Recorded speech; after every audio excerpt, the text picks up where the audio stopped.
For today's video, magluluto tayo ng tapa or tapsilog ang breakfast. Kaya tara, samahan niyo ako mula umpisa hanggang dulo.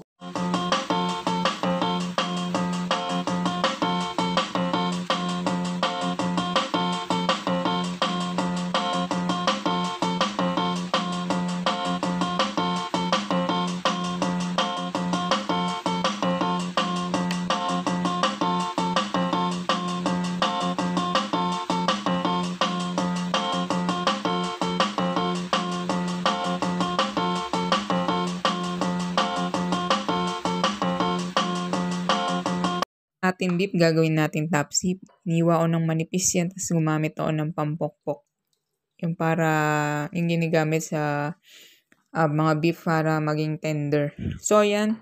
Ibabad natin siya sa soy sauce, paminta, at hindi ko nakuhanan ng camera. Nilagyan ko din yan ng kalamansi, at syempre, ng bawang. Yun. Tapos, ayan, ilagay natin sa lalagyan kasi sa susunod pa natin yan lulutuin. I-marinate muna natin para masarap ang ating tapsilog. At itago muna natin to sa fridge. Balikan natin sa susunod na bukas. Tomorrow. Mga kailangan natin. Siyempre, minarinate natin tapa. Diba? So, yan. Tapa. Siyempre, garlic para sa ating fried rice. At siyempre, itlog. At ang ating leftover rice, ang bahaw. Yan. Red rice to. So, yun guys. Tara. Simulan na natin. Siyempre, lutuin muna natin yung itlog. Unahin natin magluto ng sunny side up. So, yan. Siyempre, buksan muna natin yung kalan. Painitin natin. Pag mainit na, saan natin lagyan na mantika.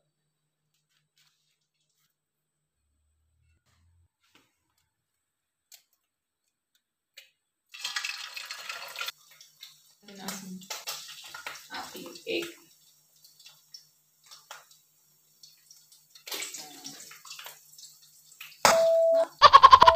Tumatalsik yung itlog mahalo. So, yun guys, yung luto ng egg namin. Ako, well done. As in, luto lahat, pati pula. Toasted. Pero si Mikia, ang gusto niya is yung sunny side up. Yung buo yung gitna. So, yan yung egg na gusto ni Mikia. Yung sunny side up. Yan. So, yung atin naman, well done.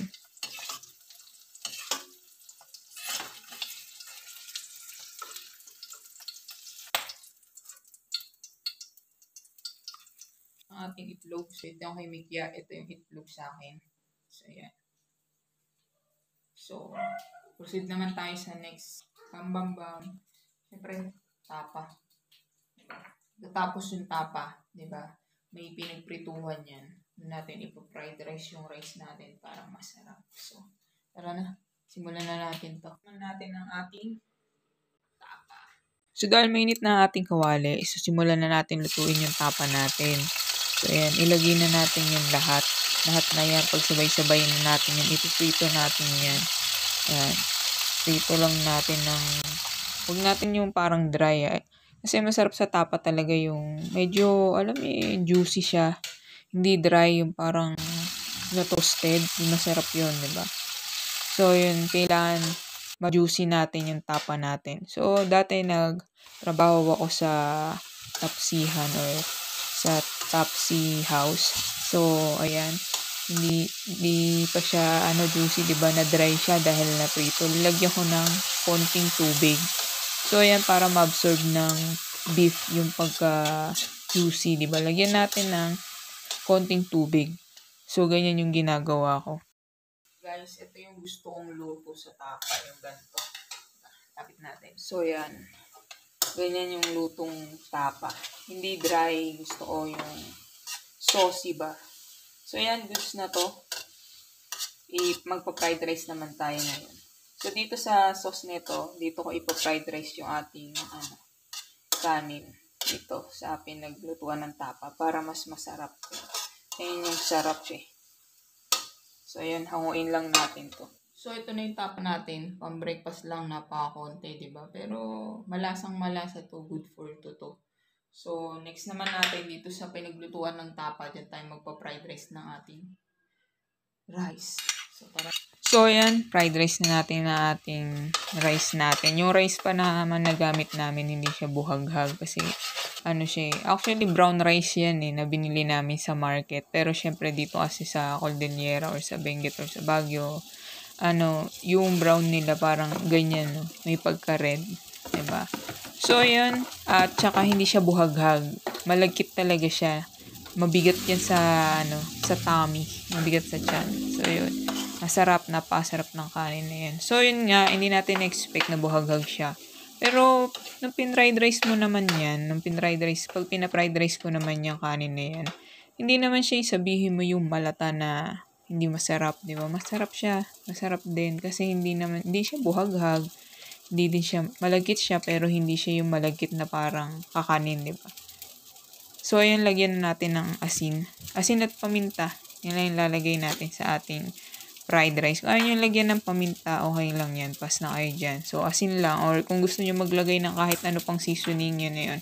So, yun ang gusto ko sa fried rice. Yung ganyan lang. Walang masyadong, yung normal na lutong bahay lang. Asin lang yung pampalasa, diba?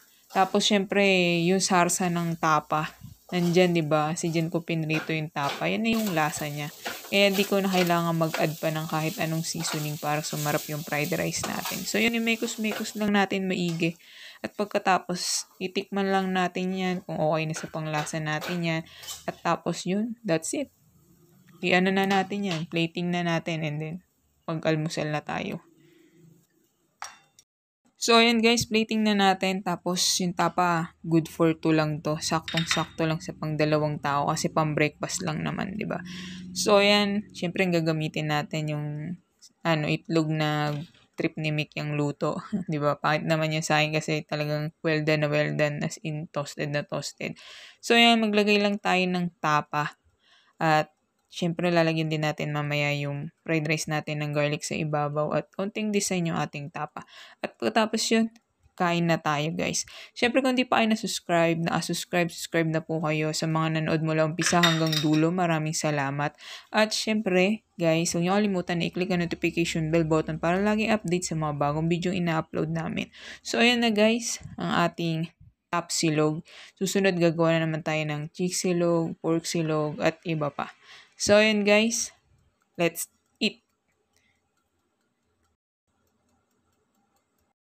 Na guys, ang ating top silog. So, gawin nyo na ito sa bahay ninyo. Napakadali lang gawin. Diba? Tingnan nyo naman. Look at that. Napakasarap ng ating tapsi. Napaka-juicy. Hindi siya dry. Ayan yung masarap na top silog guys. Yung juicy. Diba? Yan. So, tara, kain na tayo. At syempre, kung di ka pa subscribe ka na. At kung na-subscribe ka na, thank you very much. At syempre, huwag niyo kalimutan na i-click ang notification bell button para laging update sa mga bagong video na upload namin. Tara, kain na. Gawin nyo na ito sa bahay nyo.